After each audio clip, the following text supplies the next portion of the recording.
Hey y'all, and welcome to today's video.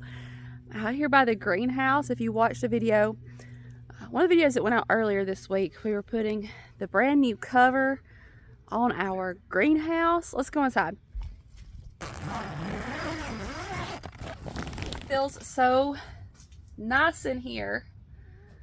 It's warm, it's out of the wind, and it's getting me excited for garden planting. That's what I wanted to talk to you about today. We moved this greenhouse. It was up closer to our house. We moved it back here to the back side of what we call our back porch garden, because it's the garden space that's right off our back porch. And we moved it out here. There was, some different thought processes that went into that, into why we moved it. But having it here, right on the edge of the garden, having it, there's just so many things that went into it, and I feel like it's going to work out really well having it here. Only time will tell. But the new cover, the new space, all of those things just has me so excited for spring. We've had a few days of warmer weather and sunshine, and it's done my heart good. I feel like you're a little bit crooked. Maybe not. If you've been around here for any amount of time, then you kind of know my background in gardening and my passion for growing things. I have been in the garden my entire life. Since I was a little bitty girl, I was in the garden with Pawpaw. For the last 14, 15 years, I've had gardens of my own. Come a long way over those 15 years.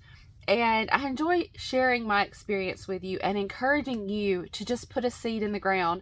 Just put a plant in the ground and grow something, because it's such a beautiful thing. So whether you're planning big elaborate garden spaces this year, in-ground gardens, raised bed gardens, container gardens, small spaces, big spaces, whatever you have planned, I'm here cheering you on. And it's that time. It's time to start thinking about planning out our garden spaces.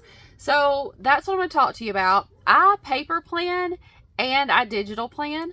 And so let me tell you about that. First, get you a good notebook, a handy dandy notebook that you can carry around with you.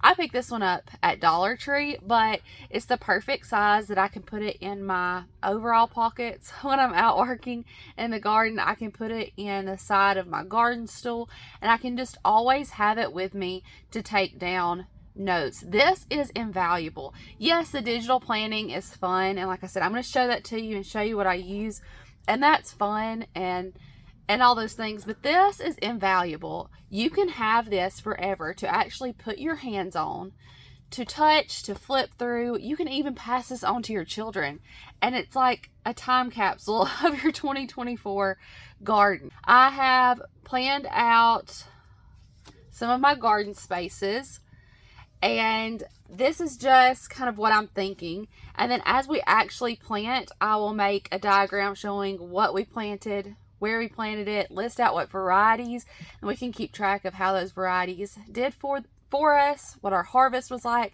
We can put dates, planting dates, harvesting dates. All of that can be kept right here to go back and reference. We can keep up with any pest or disease that we may have to fight and what we used to fight those things off. For example, late blight is something that we always have to deal with. I am starting to say zone 7B. I think after last year's reevaluation, we're technically 8A now, but we're in North Alabama, and it's very hot, it's very humid, and we always deal with blight. But we can keep track of things that work for us, dates where we start to see these things, and then not only do I always have that to go back and look on, but so do my children.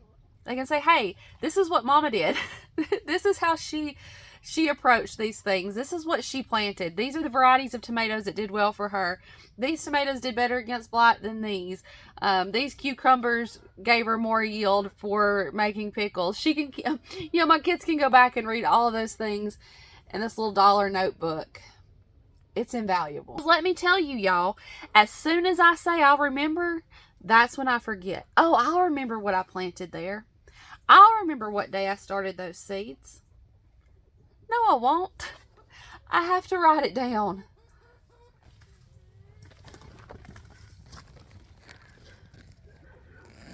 Ooh, the difference.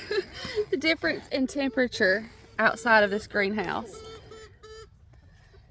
I'll link the video where we were putting that cover on. Like I said, it was earlier this week from when I'm filming this video.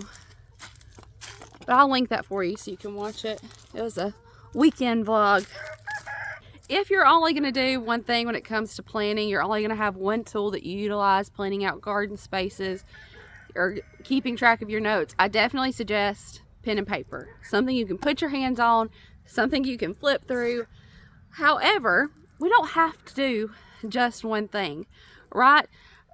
We can digital plan as well. Now, this isn't sponsored. I'm just sharing something that I've come across that is working for me. I've been using it.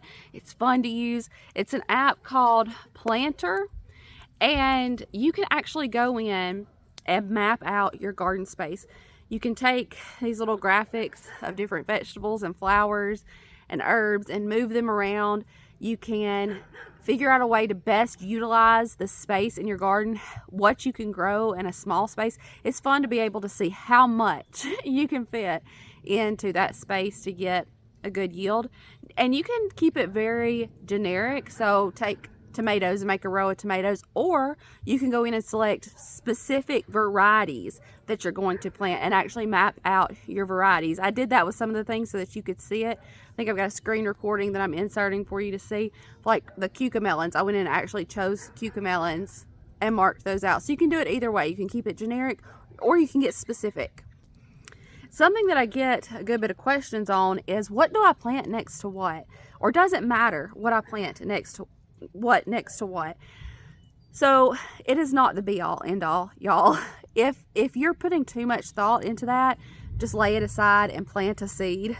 Put a plant in the ground, put a seed in the ground, and watch it grow. But if it's something that you want to know more about, it's fun. It's fun to think about. You know, you can put certain things next to garlic, and the smell of garlic will deter certain pests. You could plant your beans next to your tomatoes, and they'll add nutrients in the ground that your tomatoes can benefit from. The beans add nutrients in the ground for the tomatoes. All those things are fun to think about. Again, not the be all end all. Don't get so caught up in it that you're like, oh, I just don't know what to do, so I'm not going to plant anything. Don't do that. But this app, you can actually go in and click on, say, your cucumbers and scroll down, and it'll give you so much good information, from planting depth to when to start your seeds, how much sun they need, and you can see plants that are compatible and incompatible. So what you might want to plant next to your cucumbers so that they can benefit from each other, or what you might want to avoid because maybe they have the same kind of pest and you would be attracting the same pests to both plants. All of that information is in this app. Really easy to get to. And so I think it's beneficial to be able to see that, especially if that's something that you're wanting to put more thought into and learn more about. What should I plant next to what? Or what should I avoid planting next to each other? You can easily see that in this app as you're planning out your garden space. Again, not the be all end all. Y'all just put some seeds in the ground, put some plants in the ground.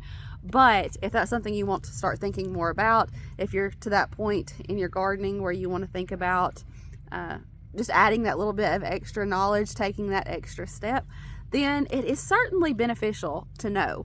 It is certainly something that can be helpful to think about and to plan out as you're planning out your garden spaces. That's what I wanted to show you today, and encourage you to start planning out your garden, whether it's just a few containers or it's an acre garden space. Whatever it's going to look like for you this year, get you a notebook, start planning, and have fun with it. I'm here cheering you on. Thank you for cheering me on, y'all. It's coming. Spring is around the corner. I cannot wait. I can't wait. I love you. I appreciate you, and I'll see you in the next one. Bye, y'all.